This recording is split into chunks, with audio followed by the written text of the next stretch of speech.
ați stat într-o zi? Păi eram la centru de excelență la fizică și noi am vrut de mult. Noi, elevii care au erau toți din clasa 10 Erau a 10 și eu eram a 9. din a 10-a B.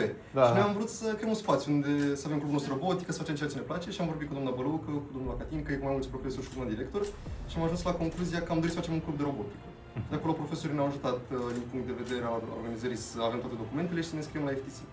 Și într-un fel noi la început am să ne separăm pe departamente, adică clubul nu funcționează ca și cum Bianca face și programare și partea de PR și marketing și partea de mecanică, ci avem 3 departamente, PR și marketing, mecanică și programare și fiecare elev are roluri specifice. Adică nu mă bag eu la programare sau la mecanică, eu fiind pe partea de marketing. Și ați fost întâmplat în 2023, cu văd că Da, aveți tot. în 2023. În 2023. Doar că acum în 2025-2026 vedem o creștere exponențială, adică vedem într-un fel roadele muncii, că am ajuns și la competiția națională, am fost și invitați în America, adică